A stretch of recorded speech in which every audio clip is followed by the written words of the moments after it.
How many of you have ever worked with GST practically? How many of you? Is there anybody who has ever practically worked with GST, or we are all beginners?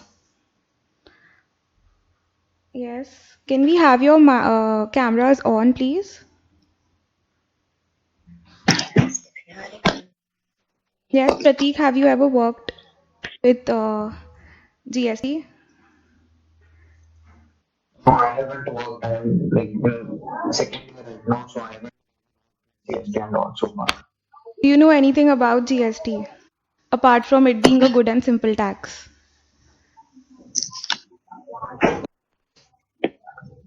Sorry, can you Do you know anything about GST apart from it being a good and simple tax? yeah, I know that it's a which we have to like when for our business we have to also we have to and all. Because now all those indirect taxes are and once we have it like no more service. So you are well aware that GST is one nation, one tax. Yes? Yes. When GST was introduced, at that time, our former finance minister, late Shri Arun Jaitley, he had said that with GST coming in, the tax net has expanded. That means the more number of people are in the tax network now. The country's market has been integrated, Inspector Raj is over, and it is a win-win situation for all. Now, I'm sure that you must be reading the newspapers and seeing that how it is a win-win situation for all.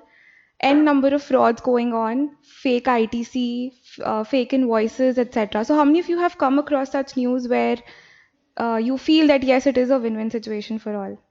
Have you ever come across such news wherein people have been criticizing GST or there have been certain problems or anything like that? Yes? Anybody? Newspapers पढ़ रहे हो ना सबको ही? I had heard one thing that because of the GST, earlier used to happen that there is something like multiple property like that used to happen. Mm-hmm. So now we have to like uh, Okay. So there are a lot of industries which are definitely benefiting from GST, particularly the ones who were registered in excise as well as VAT.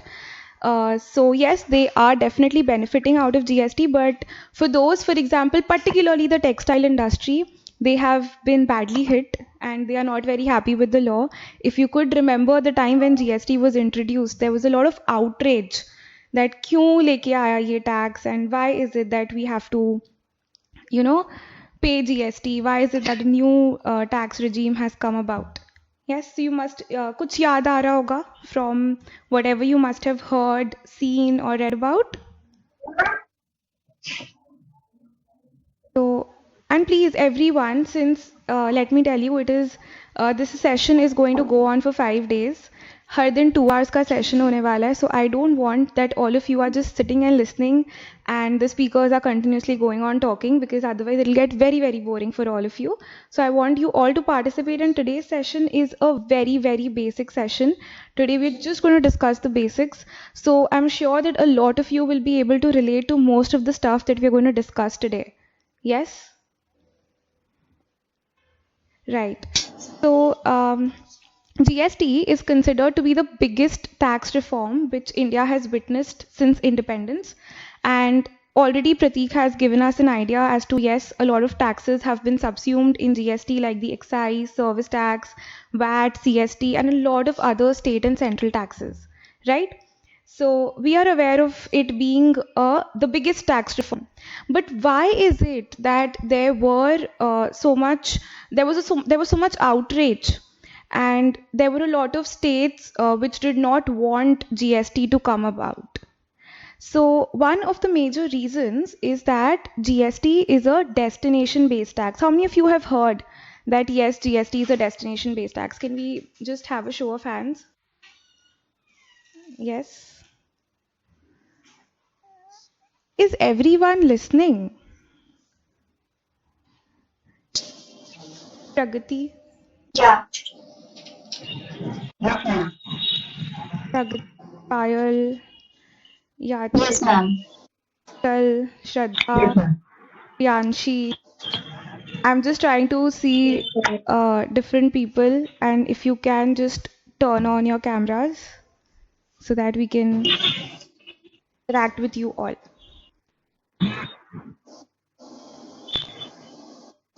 Great. All right.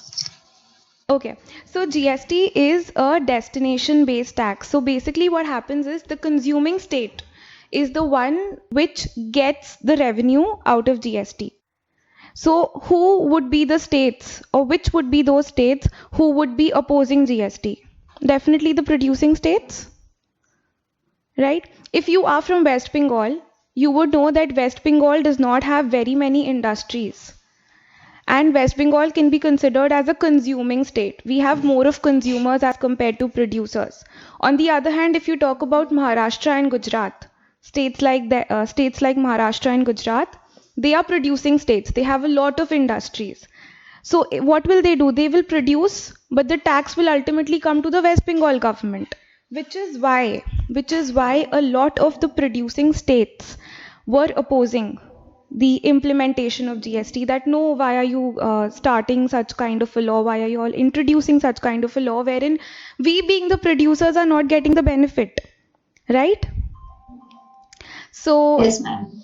yeah. So, when GST had not been introduced, when there were debates going on, when people were discussing, I remember I had participated in a debate wherein the topic was this, that should GST be introduced owing to the fact that it is a destination-based tax. So, ये सही हो रहा है कि नहीं?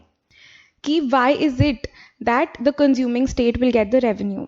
But the most important reason is that GST is an indirect tax. So, who is it who is going to bear the burden of GST? Who is going to pay the tax? It's the consumer. All of us, we must have, gone for shopping. We've we visited restaurants, etc., and we pay tax, right? As consumers, Yeah. right? We pay tax. So, definitely, since we are paying tax, who should get the revenue? Our government, our state government. Yes, ma'am. So, that is about GST being a destination based tax. Another problem came about Okay. with the types of GST. Since Modi ji always says that GST is one nation, one tax, we need to have one tax for our nation.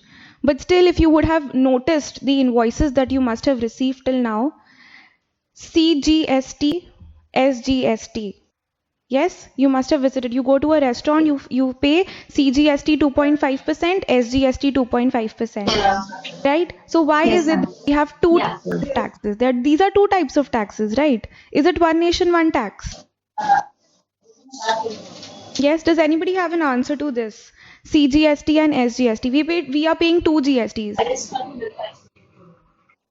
Yes. Ma'am अगर हम same state से purchase कर रहे हैं तो उसमें CGST और SGST लगता है और अगर हम किसी अदर स्टेट से आरजीएसटी लगता है Absolutely. So whenever it is an intra-state supply, in that case we are paying CGST and SGST. And when it is an interstate supply, we pay IGST. But again, my question is two types of GST or three types of GST. Is it one nation, one tax? Does anybody have an answer to the question, why is GST known as one nation, one tax, although we have three types of GST, that is C, S, and I? Anybody? Payal, do you want to say something? Can we have your camera on, please? All of you, I want yours on. So that yes, we interact, right? We should interact and we should be able to talk to each other. 5 days आप ऐसे चुप तो नहीं रहने वाले हो ना? See, had I been in your place, I would have just started speaking because I cannot stay silent for 10 hours listening to one person speaking throughout 5 days, 2 hours each. Yes, so just try to Obviously. as possible. Otherwise, I am telling you, you all will go off to sleep. And so will I. It's an afternoon, after all. Yes. So, why is it still known as one nation, one tax, although we have three different types of GST? The reason is that the law ultimately is the same, right? You have one law. And of course, definitely the acts are different. Like you have a different act for the central, different act for each and every state, but the provisions are almost similar. Right, which is why it is one nation, one tax. So earlier we had a different VAT law for West Bengal, a different VAT law for Gujarat, a different VAT law for Rajasthan, Maharashtra, etc. All states had their own laws. Right, now that has been come down to one law. Of course, different acts, but the same rules and the same provisions, which is why it is known as one nation, one tax.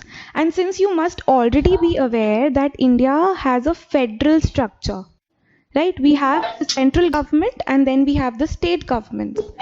तो अब obvious सा बात है, मोदी जी को जो tax मिलेगा वो ममता दीदी को तो वो नहीं देंगे ना, right? Obviously, and vice versa. Why will Didi give her tax to Modi ji?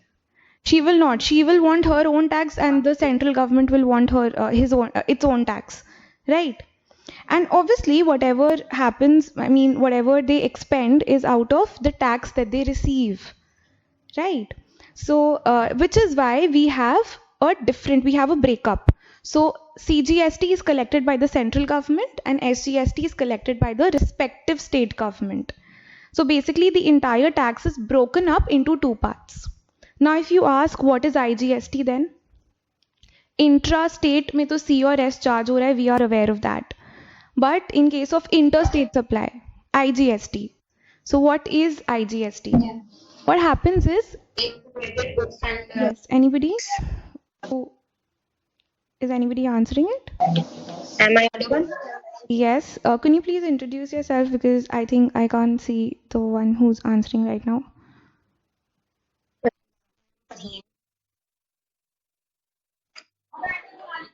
Could you please? Am I audible? Yes, you're audible. Could you please introduce yourself? I am Farheen from Sikandrabad. I got plain share. Okay, hi. Currently, I am pursuing Okay, that's great. So tell me what you were answering something? integrated goods and service tax. Absolutely, the integrated goods and services tax.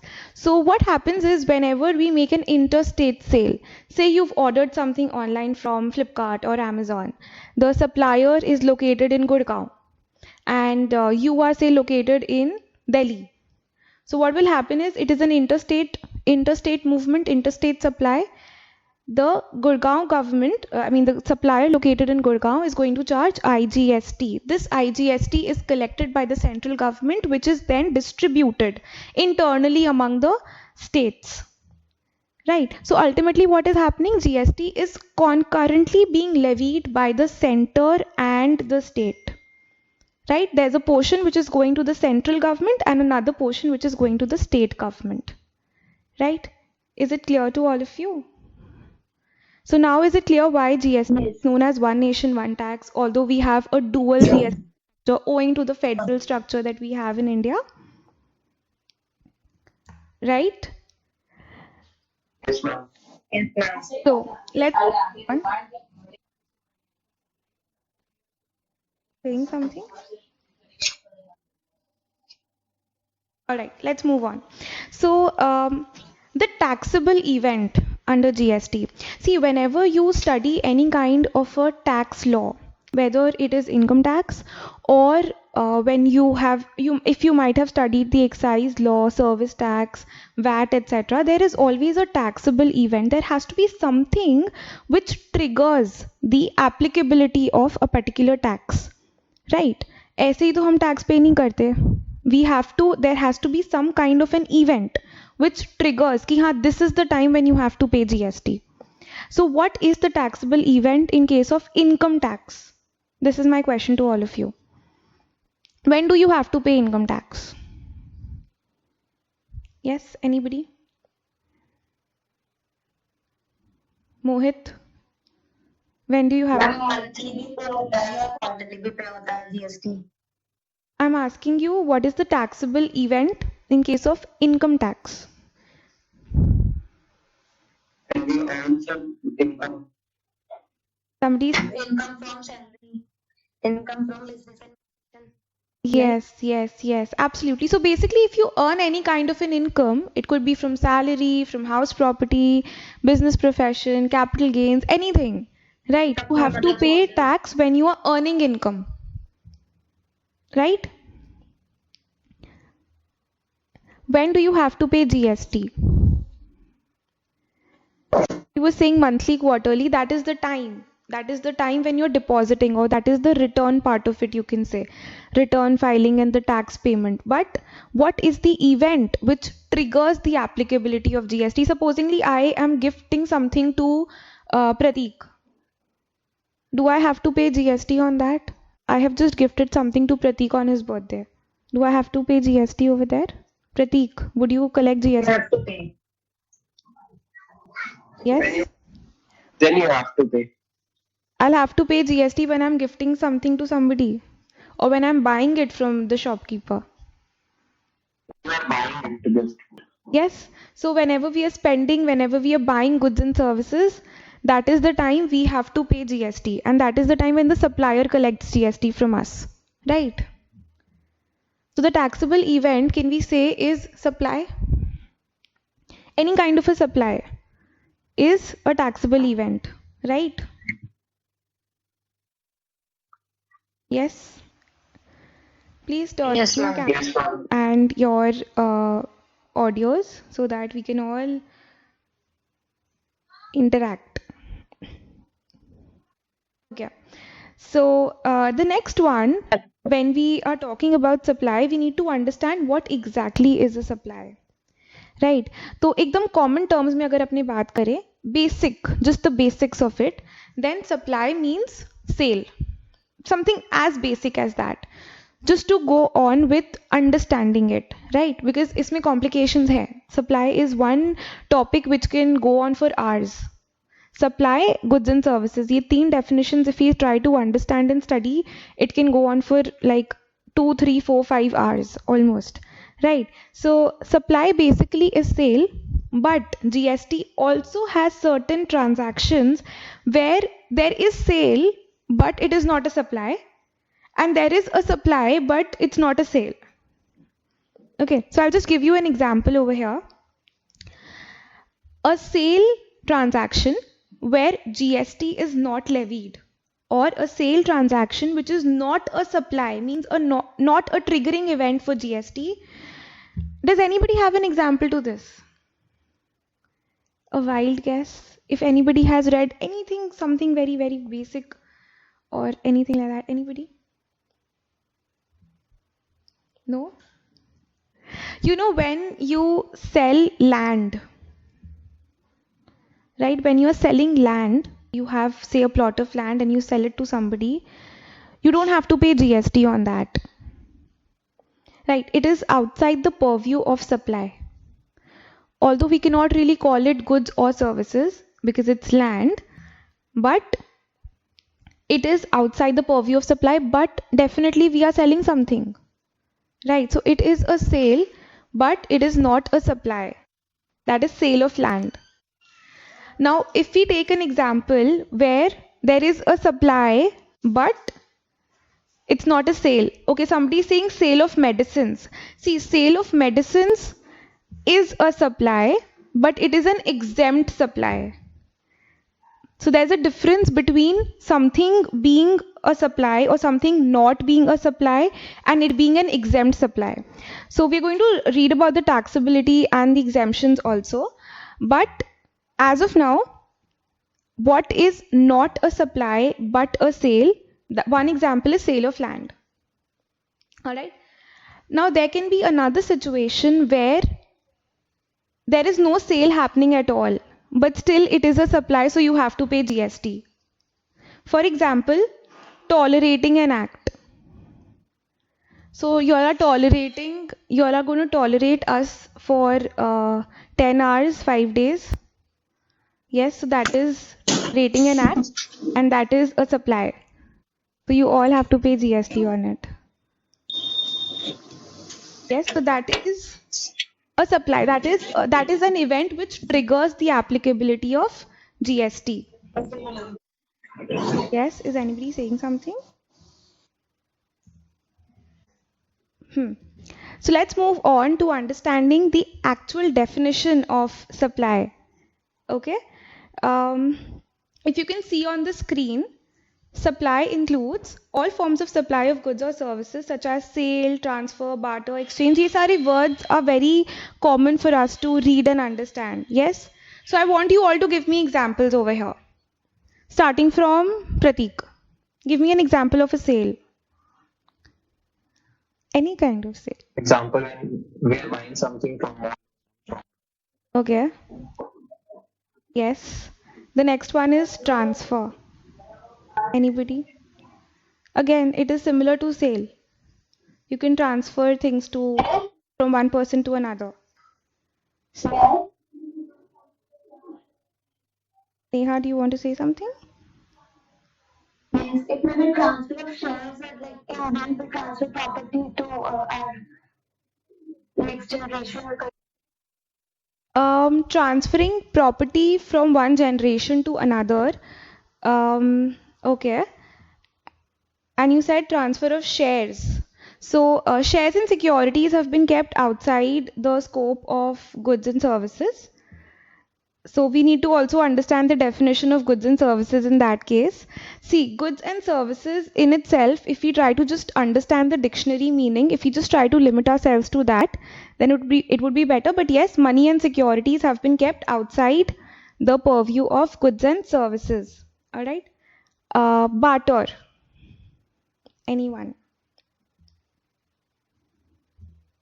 You know what a barter is? Earlier, when we didn't have currency notes and we didn't have coins, that time people used to. Yes, exchange of goods for goods.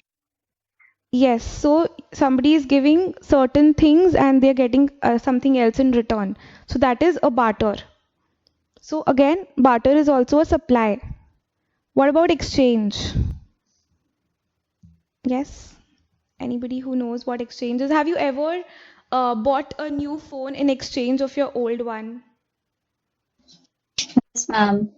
Yes, so that is an exchange. So all these kinds of events, rental, lease, disposal, etc., they are all within the purview of supply. Now, if you carefully look at the definition, what is it saying?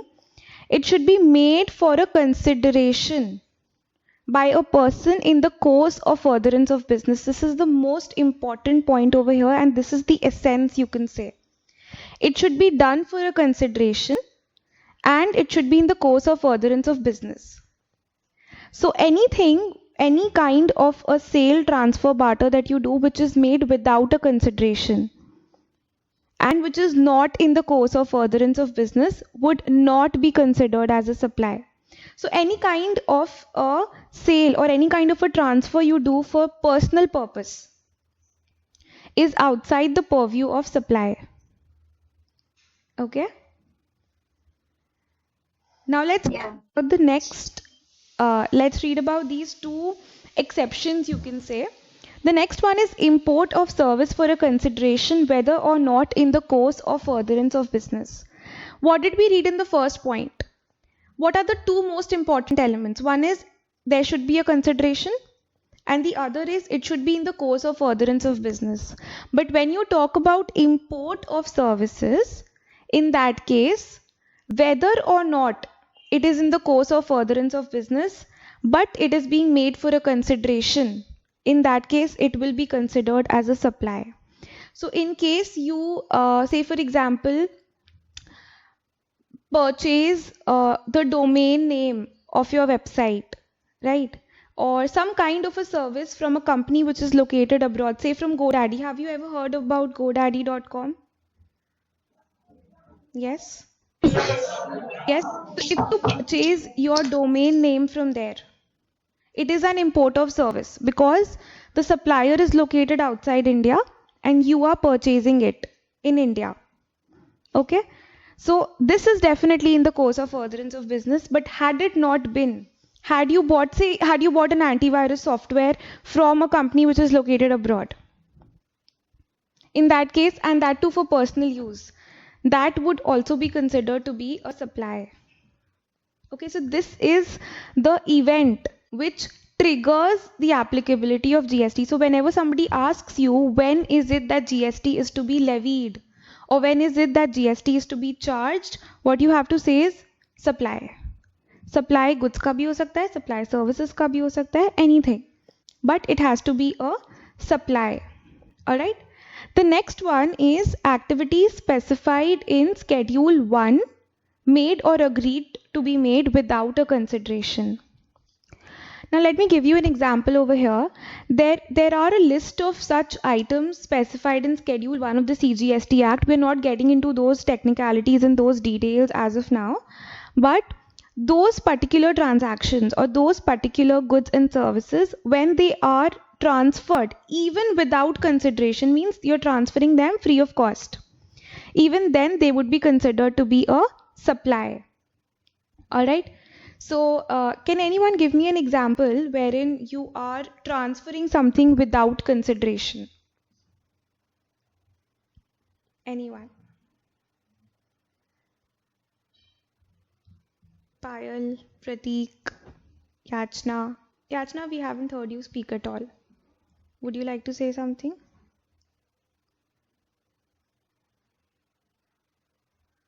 Charity.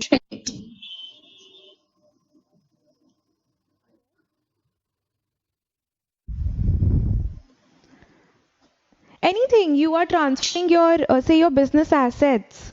You're just disposing them off because it's of no use to you now. And you know that you won't be able to generate any scrap out of it as well. Anything, you're just throwing away your old phone. Anything like that. So you're transferring it or you're disposing it off without a consideration. Alright, somebody is saying charity, someone is saying volunteering for an NGO. Also activities without consideration, but they haven't been specified in Schedule 1. So this is a good example.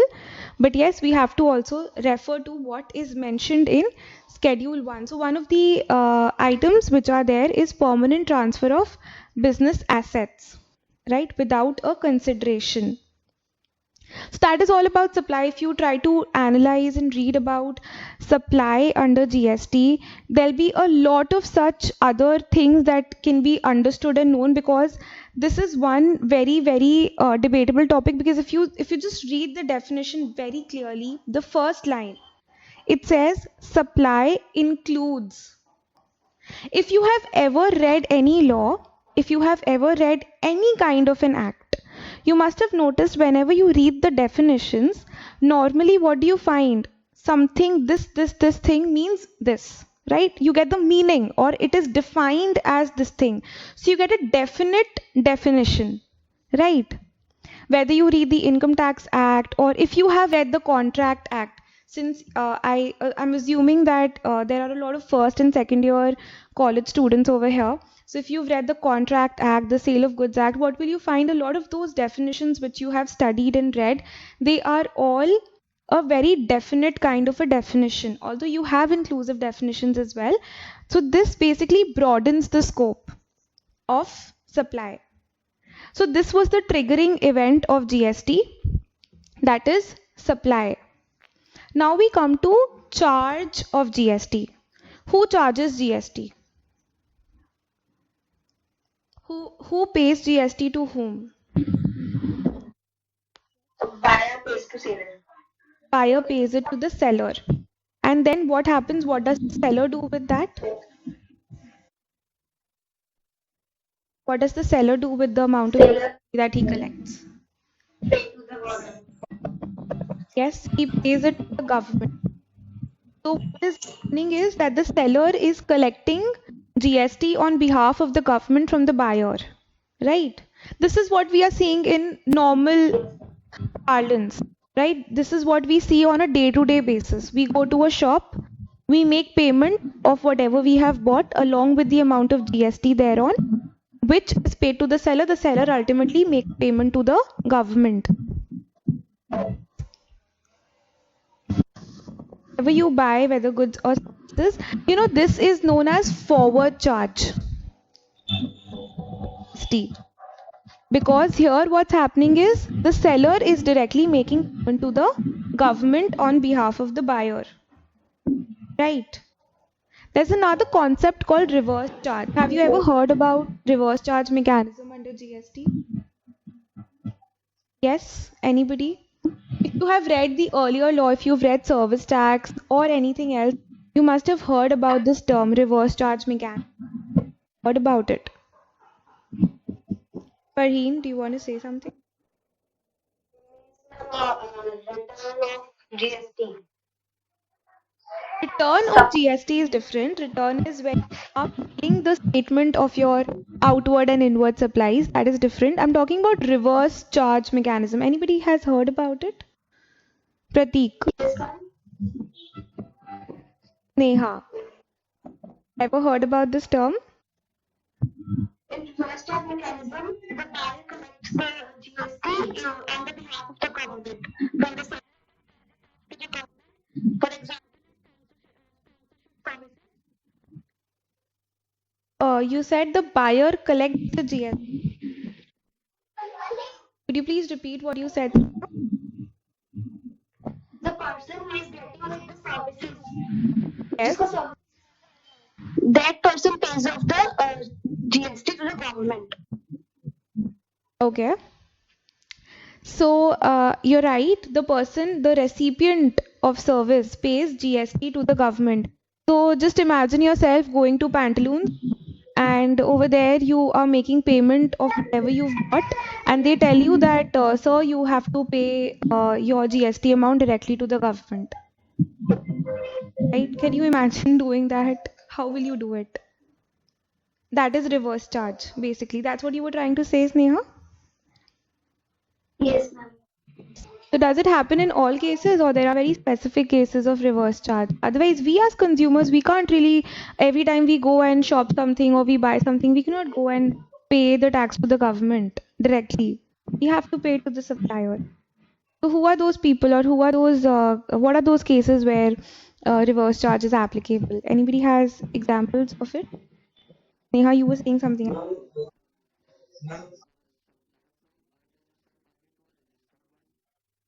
Okay, so I think you have read the GST law at the time when it came. Yes, who answered this question? Who had answered right now?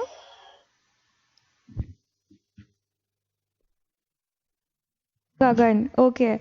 So had you read it at the time when GST had just come up unregistered to register? No, so, so you know, good that if it was conveyed by my father, so I know about it. Okay, okay. So you are a business person. Yes, ma'am. All right. So do you pay GST on every under reverse charge whenever you purchase something from unregistered persons? Ma'am, not every time. Sometimes GST, but it's not shown or the Okay. You mean to say that you're paying GST, but it's not there on the bill? ma'am, sometimes it may be like if a parties are registered, so what we have seen uh, prepared GST, but because it's an unregistered party, so uh, Okay, so let me just clarify this point over here once, that if you are an unregistered person, if you're not registered under GST, you cannot collect GST from your buyers. All right, so you will never have the GST element included in your invoice. Obviously, if I am not registered under the Act, if I do not have a GST IN, I cannot charge GST from my customers, right? You need to be there in the law, you need to be there in registered under the law. So an unregistered person does not charge GST. One of the primary requirements in order to fall in the net GST is you have to get registration, just like your PAN. How can you file your income? Can you file your income tax return or pay your income tax without having a PAN? no. Yes, we can't. Similarly, in GST as well, we cannot pay GST or file our GST returns without being registered under GST, without having that GST identification number. Right. So let me just give you a brief highlight about the entire reverse charge mechanism. What happens is, I guess somebody had answered that a lawyer is covered under reverse charge. So that was the appropriate answer, an appropriate answer. What happens is the supplier is giving services to the recipient, if you can see on the screen here.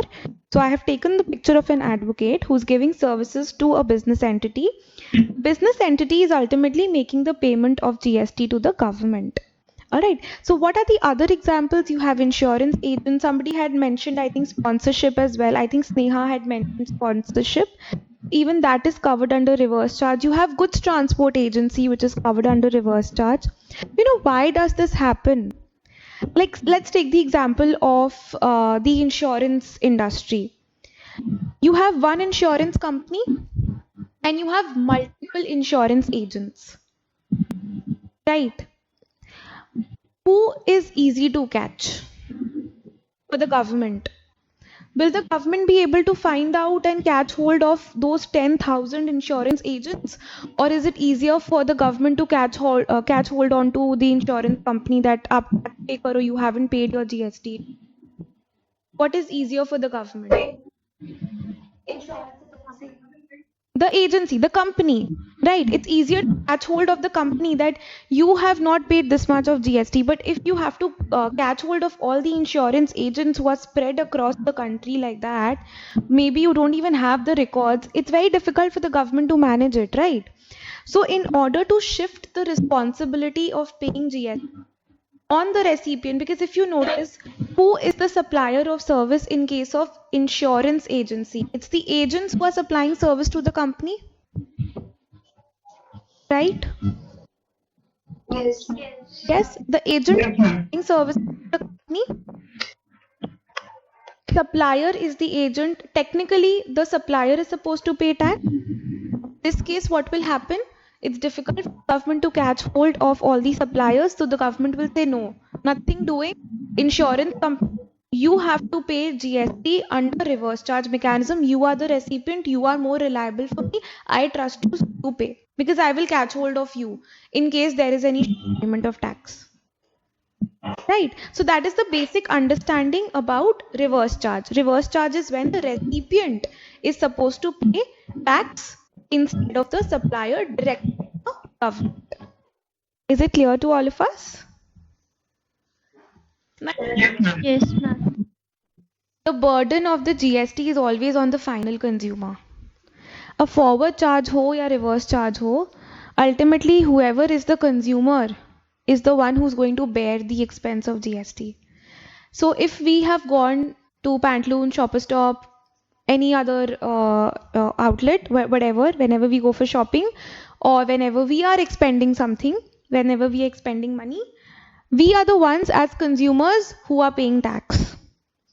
Similarly, when it comes to the reverse charge mechanism, it is again the recipient who is making payment of tax. So, which is why, of course, like in the beginning we discussed, it is an indirect tax. It is a destination-based tax. It is a consuming state, you can say, because the responsibility or the burden of GST is always borne by the final consumer. Right? So whenever a law comes up, whenever an indirect tax law comes up, so we as consumers, we need to know business entities को कोई फर्क पड़े नहीं पड़े, अपने को फर्क पड़ने वाला है उससे. Yes? Yes, ma'am. Here in the earlier regime, if you can just recall, you would have visited a restaurant, and if you have ever noticed the invoice that you got before GST, there would be VAT and there would be service tax also. Can anybody recall seeing an invoice like that where you're paying service tax as well as VAT? That had happened in the earlier regime before GST was introduced. Yes, now we have only GST. So yes, this is one place we have, of course, been able to gain as consumers. Yes, because the burden is always on the final consumer. Now I'm just showing you the screen, the first screen once. That is our topics that we were supposed to cover today. If you can just see, I need to move, I think. If you can just see time of supply, value of supply, and place of supply as the last three. Just a minute, I think I need to remove myself.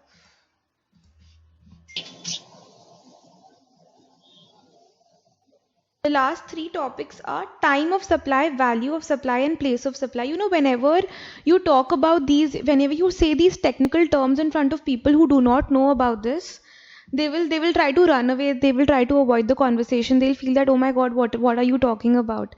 Have anybody, what do you understand by these three terms that you see on screen? Time of supply, value of supply, and place of supply. Anybody? Payal?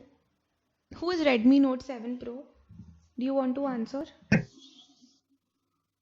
Redmi Note 7 Pro. Yes, can I say? Yes, please introduce yourself. Yes, ma'am. I am Gaurav. Hey, hi Gaurav. One Please. second.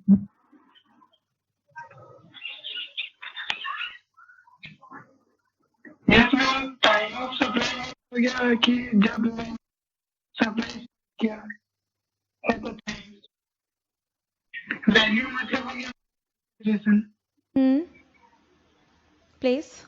और place जिस supply किया. Okay. That was a good try. Anybody else? Does anybody else want to guess what in these three terms mean?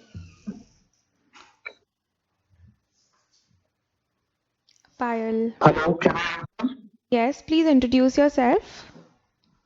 I'm Shaman.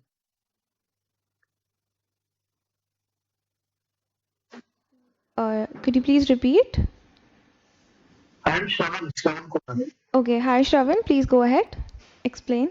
Time of supply, exact time which the goods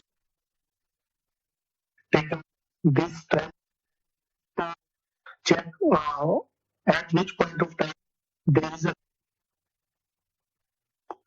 time of for that purpose, and value of supply is taxable at which time this is find out the exact amount of taxable value, and place of supply is the exact place where the service is signed, because GST definition, so it needs to be find out at which place, so that correct taxes like CGST.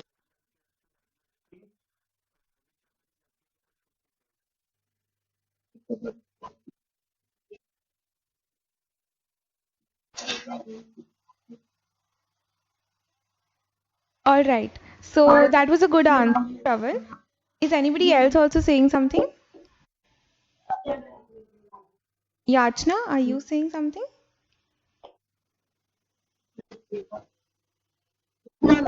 Okay. All right. So Gaurav and Shravan have given us good answers. Time, value and place of supply.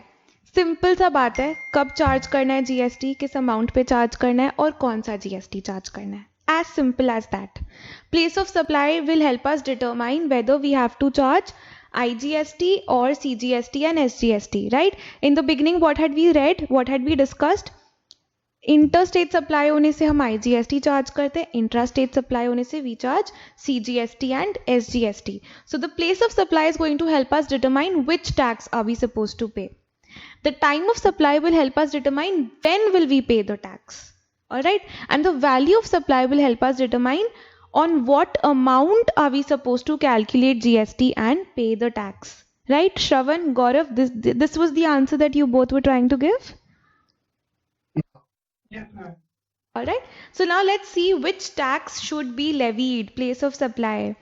You know, when I was making this presentation, when I was going through all the topics once again, I realized place of supply in itself can be a separate workshop. You can have a 5-6 day session only on place of supply. Has anybody read place of supply? Any provisions? Shravan, have you read? Yes, you've read. So you know how much time it can take to discuss the entire place of supply. You have section 10, you have section 12, you have section 13 of the IGST Act. Yes? Yes, if you go through all the provisions, so it has a very elaborate provision. If you will full lecture on section, you can take it. Absolutely. We can go on for, I'm sure we can go on for 4-5 days. So Prateek, where are you? Is Prateek here? Prateek, have you vanished? अरे host चला गया हमारा. कोई बात नहीं, I can be the host. You can carry on. Actually, he's having some network issues. He Okay, will okay, be okay. No. back with us. So I was just trying to tell him that yes, Prateek, so we need to have another session only on place of supply because it in itself can take around 5-6 sessions. Right. Anyway, so place of supply. We are trying to understand which tax should we levy, IGST, C or S, right? Two determinants are there. There are two determinants. One is the location of the supplier and the other is the place of supply. All right. Now, say for example, you go to your local shopkeeper to buy certain things, say groceries. Where is the supplier located? In the same state as you, right? Yes, ma'am. So, location of supplier is very easy to determine. The place from where the supply is being made. Very, very simple, right? The entire story revolves around place of supply.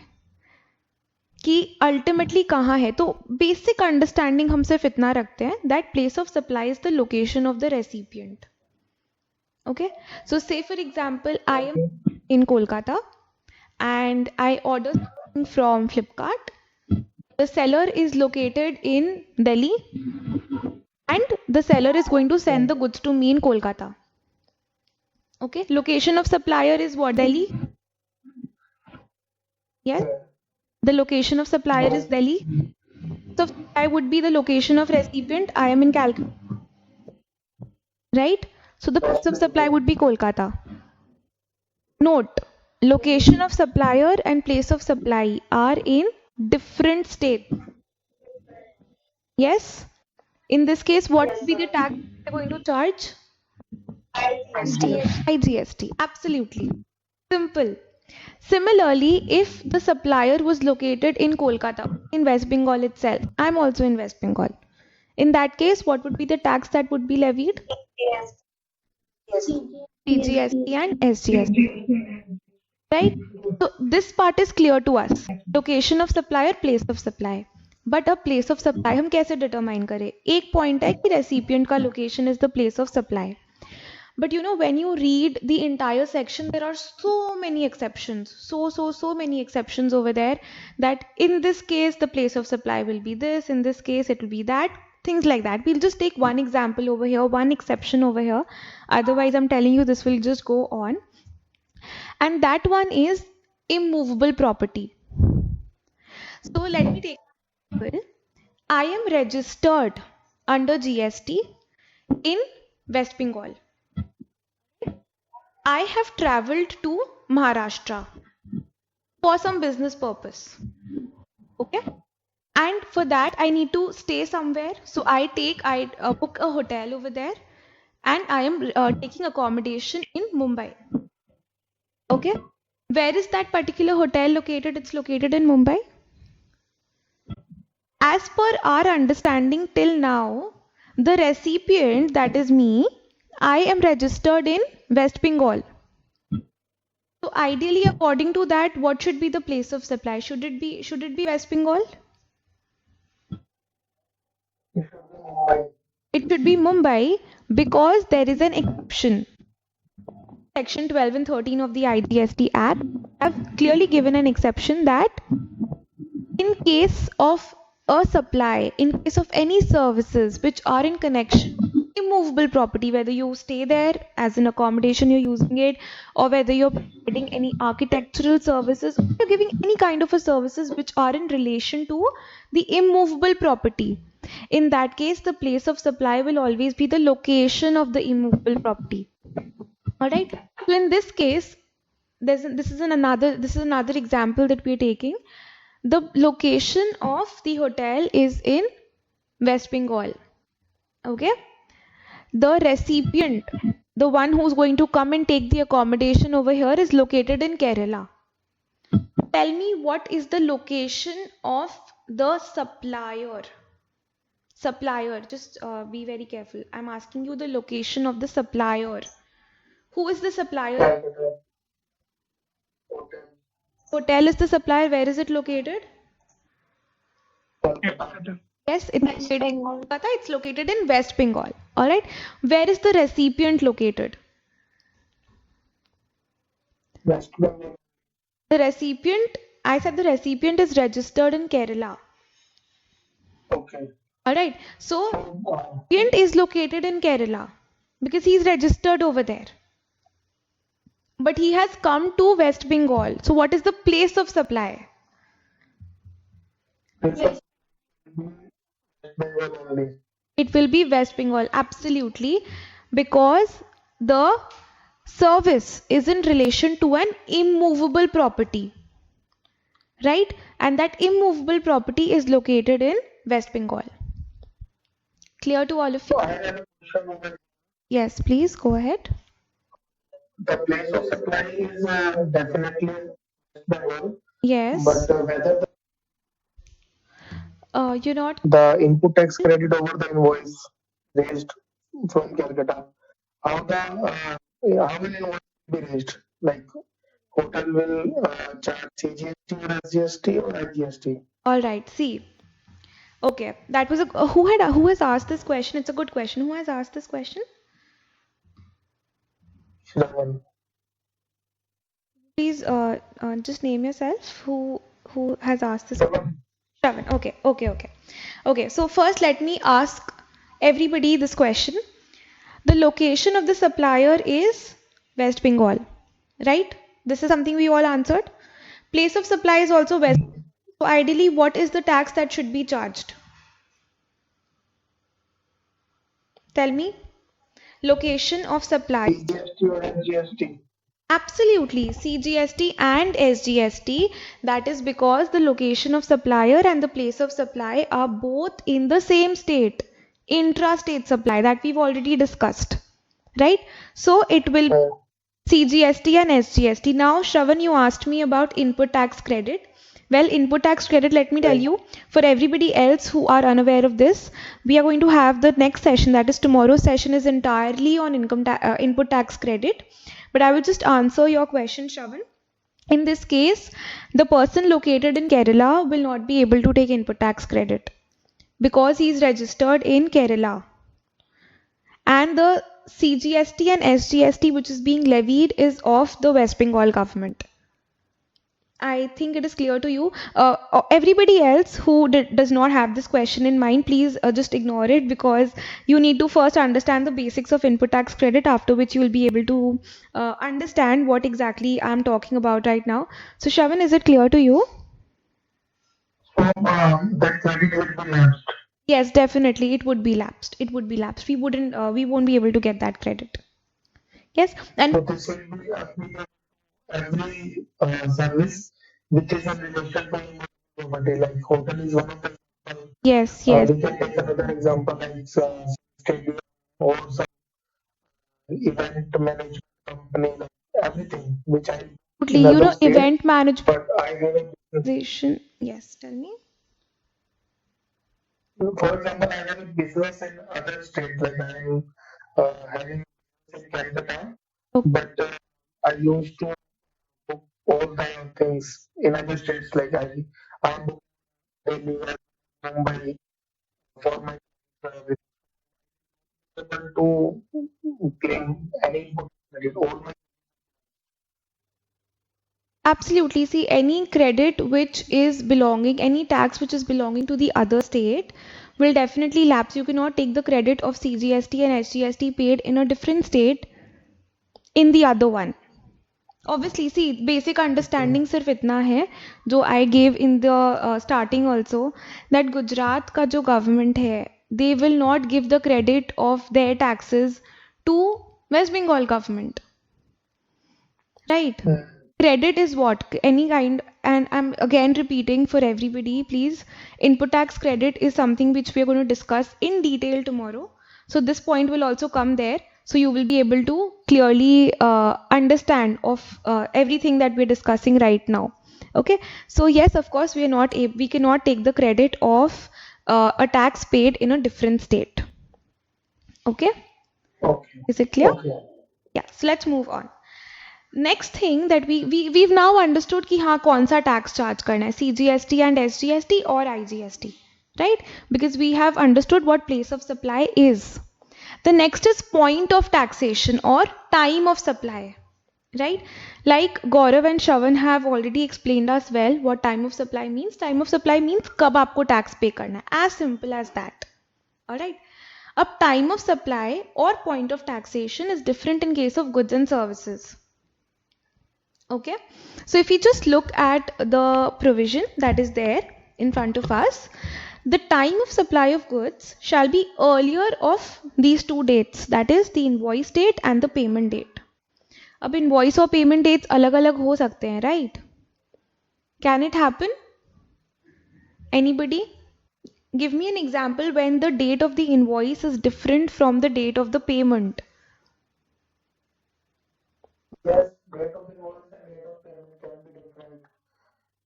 Yeah, Let's you're say taking goods on credit. I have taken let's say I have taken goods or services on credit, but the vendor should me invoice, but I will make the date of the supplier. This is common. Yes, absolutely correct. So what would be the point of taxation in that case? Tell me. Date of invoice. Date of invoice. Somebody has said that advance payment. That could also lead to difference in the invoice date and payment date. What would happen then? Anybody who wants to answer? Shravan, do you want to answer this? Yeah, if advance has been received, so then payment will be the section because anything earlier of two. Yes. Like if an invoice has been issued earlier of payment, then invoice will be the point of taxation, and if it has been received in advance earlier of two, There's a receipt or catch over release. here. There's a catch over here that I want to tell you. This was what the law was at the time when it was introduced. It is still like this. The particular section that I have taken this part out of, that is section 12 of the CGST Act, it is still the same. But there has been one change which has come in the law. Whenever we are paying an advance for goods, GST is not to be levied on such advance. So Yeah. basically, In case of services example, only there is. yes, Yeah, in case of only services there is exactly. the provision to pay tax. Advancing it was lifted in the first 4 months of GST. Firstly, it was introduced, but after 4 or 5 months, it has been lifted. So much about GST, you can yourself take a session on it. I'm really happy to see this. That was a compliment for I you. think you haven't recognized me. You are connected on one side. I think you are not recognizing. Turn on your camera, please.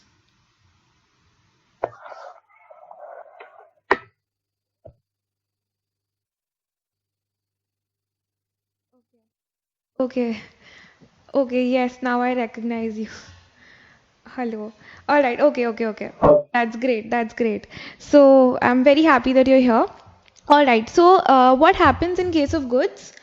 Whenever we receive an advance in case of goods, in that case, we're not supposed to, even though the payment date is earlier than the date of the invoice. This is an exception. This is a change that was brought about after the law was made. So, but our basic understanding remains the same, that point of taxation in case of goods would be the earlier of invoice date and the date of payment. Now we come to the point of taxation in case of services. All right. So what is the point of taxation in case of services, or the time of supply in case of services? It is the earliest of, please pay attention over here. It is the earliest of the date of issue of invoice or the date of provision of services. See, if the invoice is not issued within the period prescribed under section 31. Now what is 31? Before we try to understand this particular section, in section 31, tax invoice, the due date of issuing tax invoice by any supplier has been mentioned. Therein it has been mentioned that if I am a supplier of service, then I have to issue the tax invoice within 30 days of provision of service. All right. So all the professionals, chartered accountants who are giving their services, consultancy services or whatever, they have to issue tax invoice within 30 days of providing that particular service. So what is the time of supply in case of service? The date of issue of invoice by the supplier, if the invoice is issued within those 30 days. In that case, we take the date of issue of invoice.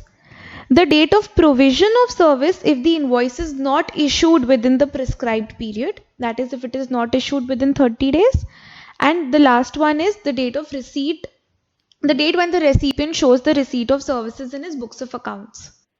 Alright, so the time of supply in case of services would be the earliest of these dates, that is issue of invoice, provision of service, depending upon whether the supplier has issued invoice within the due date as mentioned in section 31. Now, like we discussed in case of goods, that if we have received an advance against goods, then in that case we do not have to pay GST on the advance. What happens in case of services? Anyone? In case of services, we need to pay. Yes, in case of services, we need to pay GST even on the advance that we are receiving. All right. So that's Yes. about the time of supply. Can we have at least some of you speak, because I am seeing that everybody is so silent. Everybody has just turned off their cameras and mic and everything. So yes, Gaurav, Yes, ma'am. are you understanding? Is everything clear to you till now? Yes, ma'am. Yes. Gagan, Pragati, Yes, ma'am. Kal, Sneha, Vishal, I Yes, haven't ma'am. even, seen you even once. Yes, Sakshi. Oh, I have a name partner also over here. Sakshi Chandak. Sakshi, hi. Can you please turn on your camera?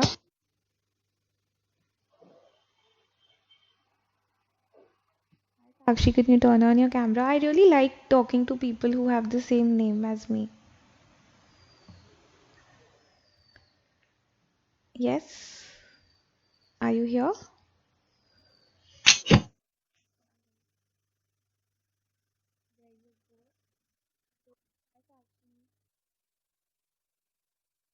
Or she's on mute.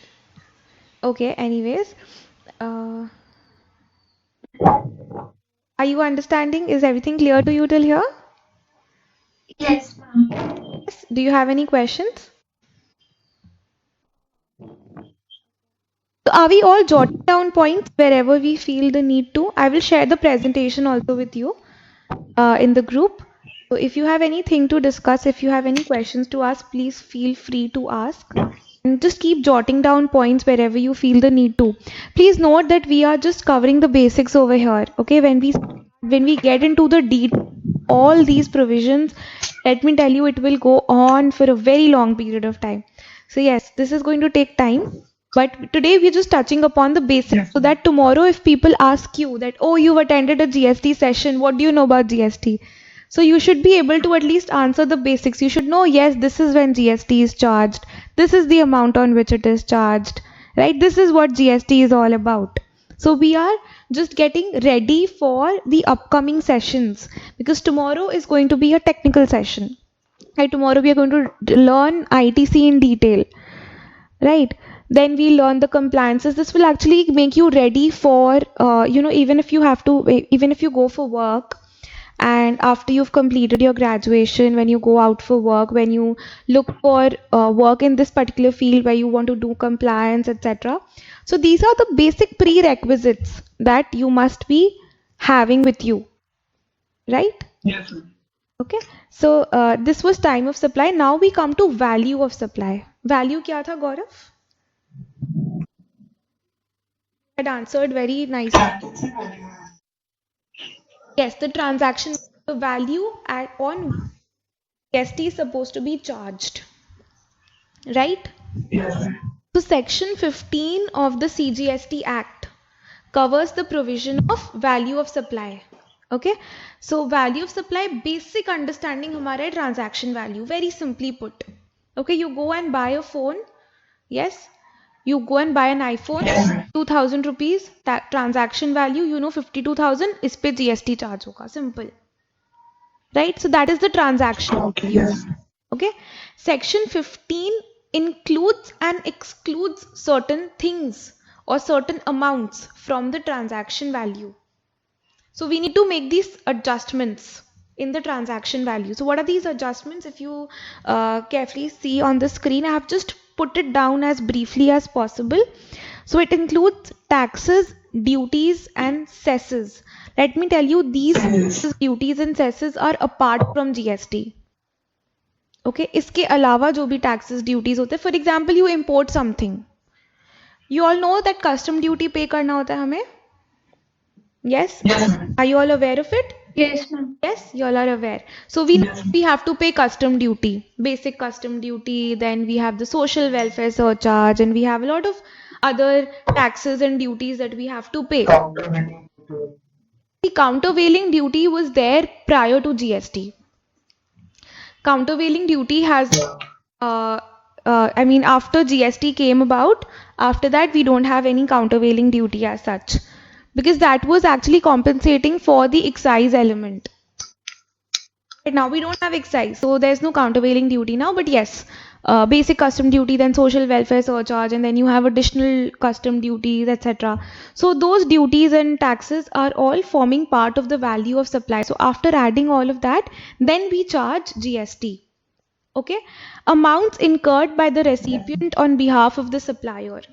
Can anybody give me an example of this? Yes, Shravan, do you want to give an example? Example of Yes. example of what? Amounts incurred by the recipient on behalf of the supplier.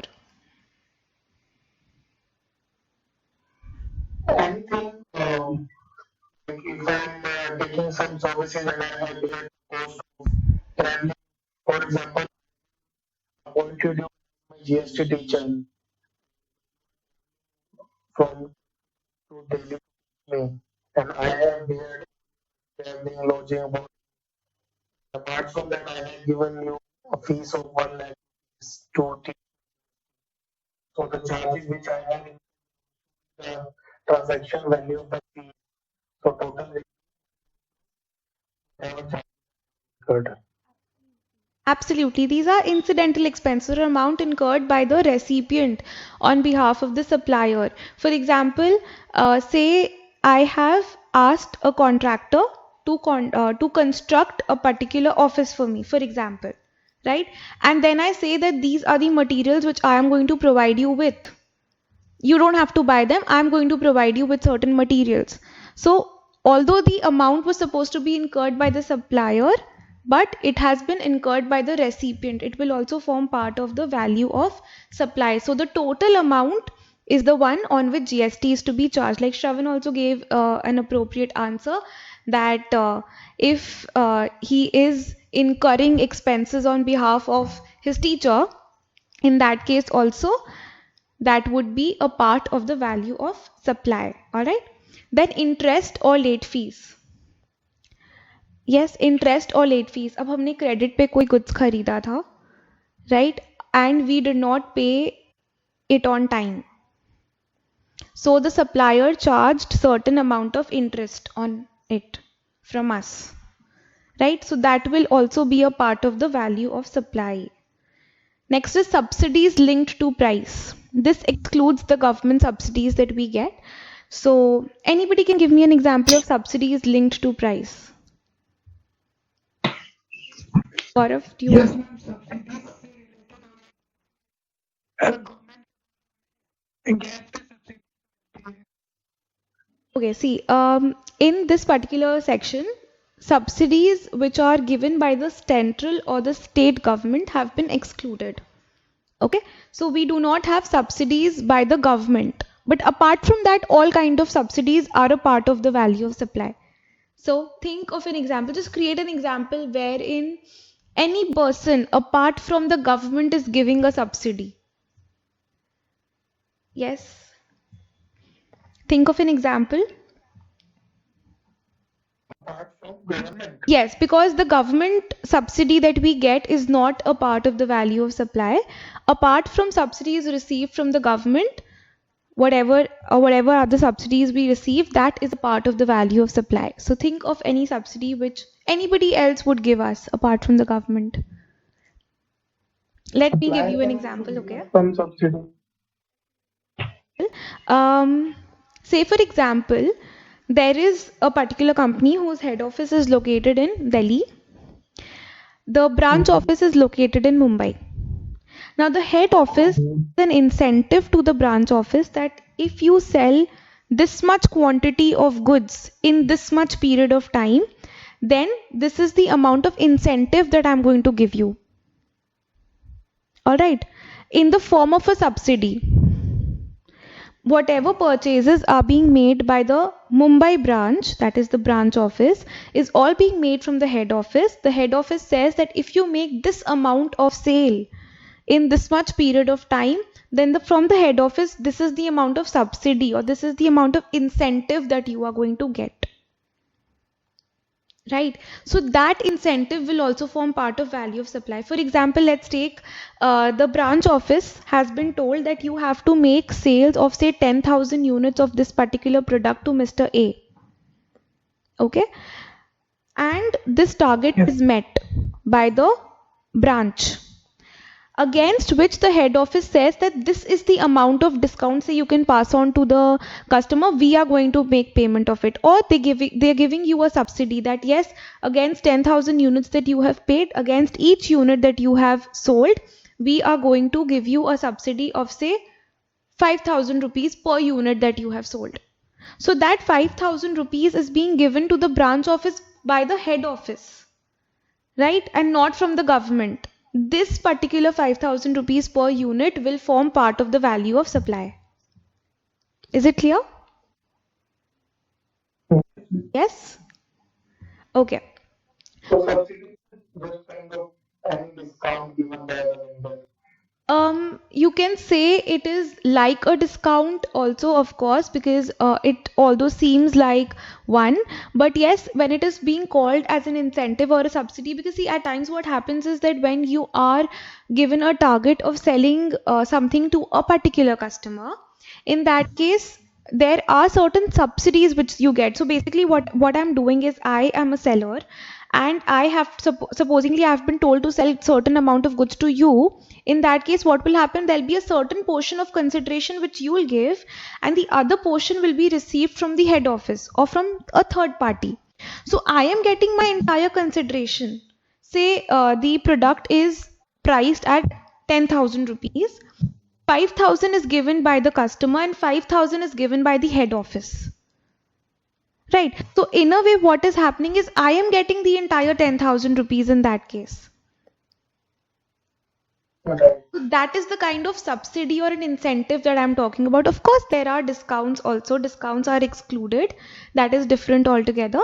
But yes, when we're talking about subsidies, subsidies will form part of the value of supply, of course, because I am receiving it. The recipient is not paying it to me, but there is a third party who is making that payment of value of supply, whatever it is, the consideration or whatever you call it as, that is being paid to the supplier.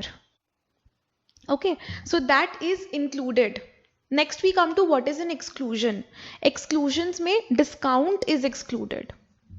Now, all types of discounts are not excluded. Discount should be agreed upon at the time of entering into that particular transaction.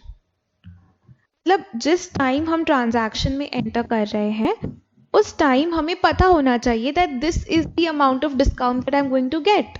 So whenever you go to Shopper Stop and you say 30%, you see 30% off. So that is already implied when you're entering into the transaction. So when you buy that particular product, what will happen? Amount minus 30% on the net amount is the net amount is the value of supply on which GST is to be charged. Right, but at times it might so happen that the discount is not known at the time of supply. Right, later on the supplier is giving you a discount, say for example a cash discount, which was not known when you were entering into the transaction. Right, so that will not form part of your value, that will form part of your value of supply if it was not known at the time of entering into the transaction. All right, so there can be different types of discounts, of course, out of which only the discount. Did anybody say something? Okay, so only the discount which was known to us at the time of entering into the transaction is the discount that will be available as an exclusion or as a deduction from the value of supply. All right, is it clear to all of you? Shravan, are you there? Yes. Yes. All right. So till now, what have we covered? Give you a brief summary of everything that we have covered. We know what supply is. We know what is the triggering event for applicability of GST. We know when to charge GST, that is time of supply. We know which tax is to be charged, IGST or CGST and SGST, and what is the value on which we are supposed to charge GST. Right, this is what we have covered, and of course charge, we know what forward charge and reverse charge is. Although there are a lot of other little points, like we should also talk about composite and mixed supplies, that we'll do, but apart from that, this is what we have broadly covered. So first I want to know, is there any question that you have? Anybody? All of you? Now at least I want everyone to turn on their cameras and their mic. Everybody, because I want to talk to all of you right now. Everyone. I'm not going to take names individually. If you all don't turn, I have to. Sakshi, Gagan, Neha, Vatsal, Vishal, Prateek, Ha, Yachna. Yes, all of you. Who else is there? Vatsal, Kush. Yes, everybody. Yes. Finally, I'm getting space. I had to call you for 2 hours.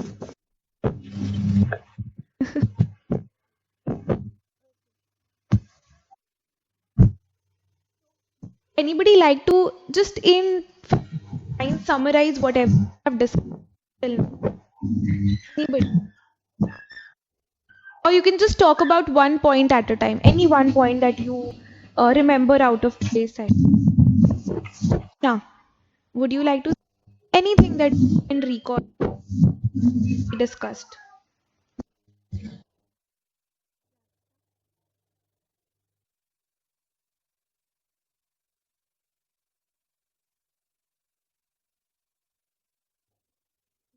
Answer. Prateek.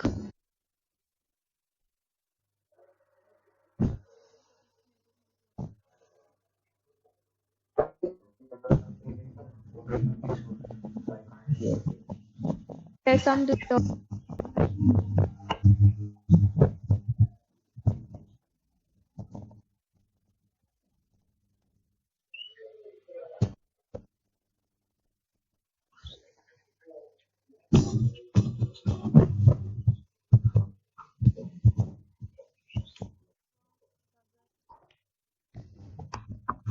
कुछ हमारी session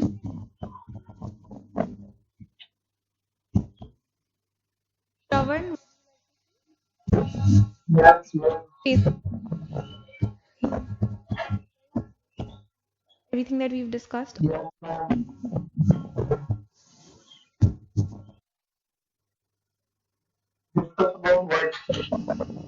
We have discussed what we've discussed. We have discussed the basics like time of supply, days of supply, values, and the basics of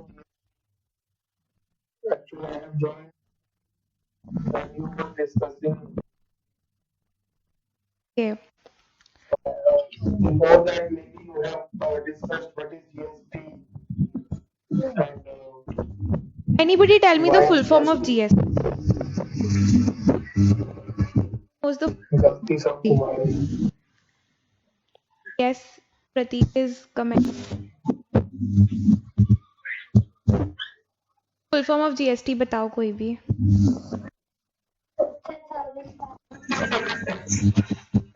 Is it good and simple? Yes, good and simple tax नहीं, goods and service. So I remember there was a session which I made on whether GST is a good and simple. How many of you feel that GST is a for today's discussion? Anna?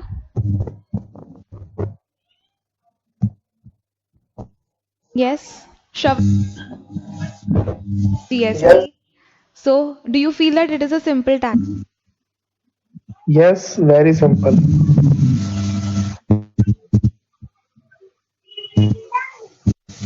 Pratik is also saying it is simple. Yachna, are you not able to hear? There is some problem. Again, not clearly, your voice is lacking for me. You are breaking inside. It's breaking. That is not a much in the background. Yes. Yeah. Is it better now? Okay, so there was some Yeah. sound issue. पहले is it like was it there from the very Yes. Just started. it was there from the beginning? Just started. Then it It was not perfect. Just 2 minutes started. It was not perfect earlier. okay, okay. Uh, Don't worry about it. of We have done so that before. many people talking, there's still some noise, I think. And myself till the time you all are speaking, any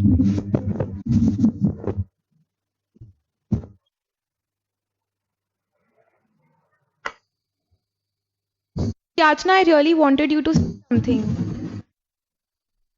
You want to give us Sorry, wanted to hear you have any question, or do you want to summarize, mention something that I don't have any questions as of now. yes. What is your today's session? Actually, your voice is not very clear. You are still lagging. Yes, we are able to hear you at some point of Can we all like just please mute ourselves?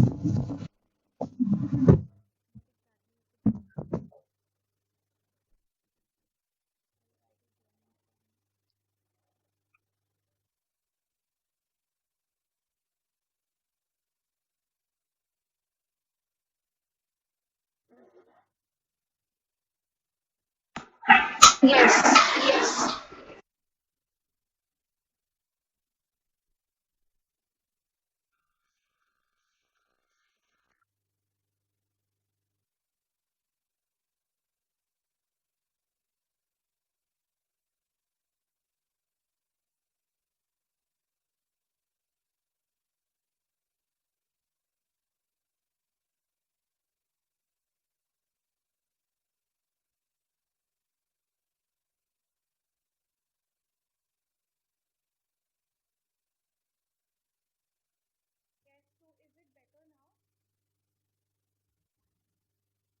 I have muted everyone, so can you please?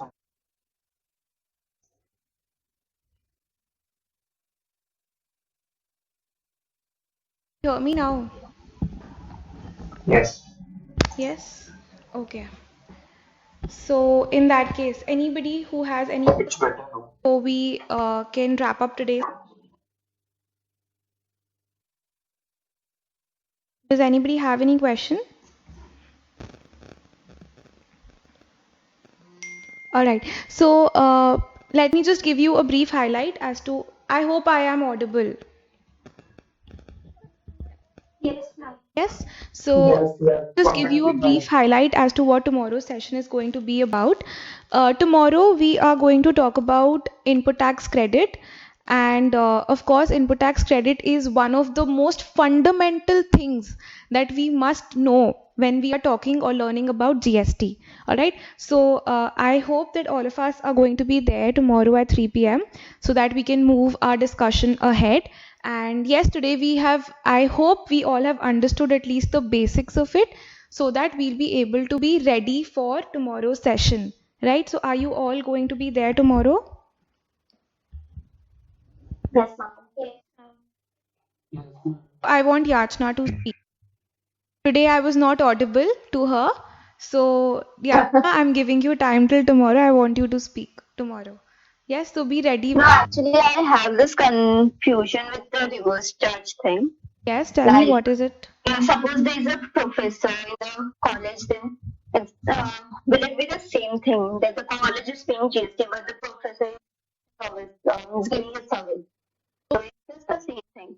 Whenever there is a professor who's teaching in a college, the professor is actually a salaried employee of the college, right? Now, the Yeah. employer-employee relationship has been specifically kept out of GST. See, this is why GST is not a simple tax. The moment a thing we try to understand a concept and we get a related question in our mind, we understand, oh, इसमें तो कुछ और ही है. Right. So yes, in case of a professor being a teacher, he is a salaried employee of the college. In that case, employer-employee relationship has been kept outside GST. That okay, this is not supposed to be charged to GST, so that would be kept outside GST. So that is not under reverse charge in that case. All right. What else?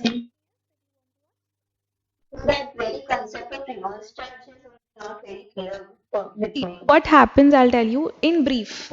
Reverse charge. Reverse charge is basically when the recipient of service is paying tax to the government. What happens? We are recipients. We as consumers or we as recipients make payment of tax to the supplier, who in turns pay to the government. Right? That is what happens normally. But in case of reverse charge, the government has told that we are not bothered whoever is the supplier. You are the recipient. You are supposed to directly pay the tax to me. Don't pay to the supplier. Pay it to me directly. The government is saying pay it to me. So one example is whenever you avail services of an advocate, of a lawyer, legal services, right? In that case, being a recipient, you pay tax directly to the government.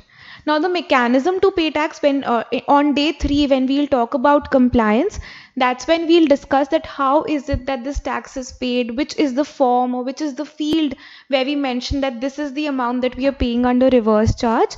We'll discuss all that in detail on day 3 of our session.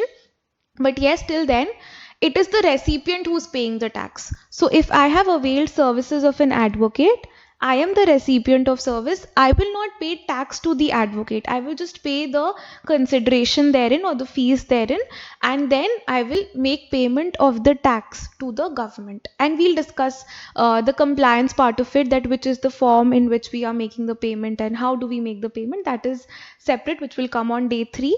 But this is the basic concept of reverse charge, that the recipient is going to pay tax to the government. Yes? Is it clear, Yana?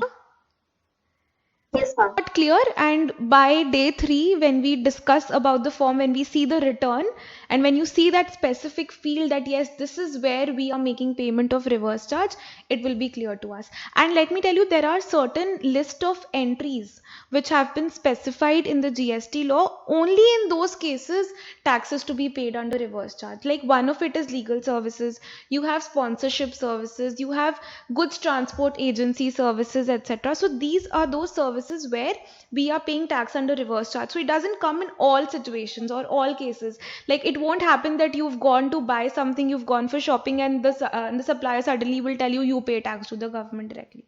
That won't happen. So there are specific cases, specific services, specific entries where you have to make payment to the government under reverse charge. All right. So is it clear?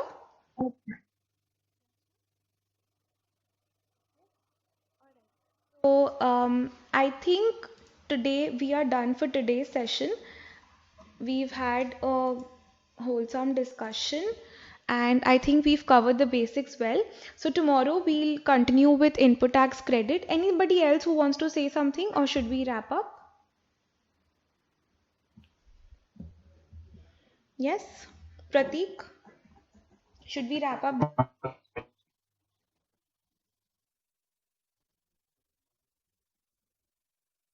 I think participants should be given material before class so that they can just have an idea of what we are going to discuss in the next session. All right. Okay. Okay. So see today's PPT, I'll share today's PPT with you on the group. And before tomorrow's session, we'll give you a basic handout as to what are the topics that we are going to discuss. All right. I think everybody will agree to this before coming to class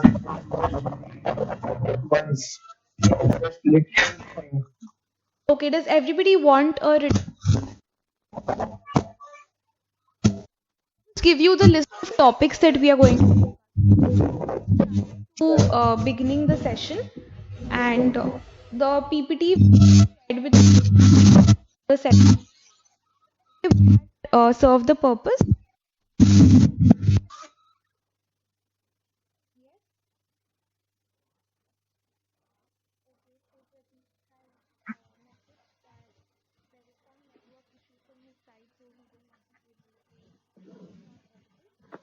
Okay. Tomorrow you'll get your material, and thank you so much for being such a patient audience. But let me tell you, we have 4 more sessions, so I want all of you to keep talking. Let me tell you, had I been in your place, I would have spoken a lot till now. Okay, so all of you, I want all of you to participate and talk, because this will not only help you clear your doubts, this will not only help you learn, but will also improve your public speaking skills. Right? All of you. I want to see all of you tomorrow. I want to Yes. hear all of you tomorrow.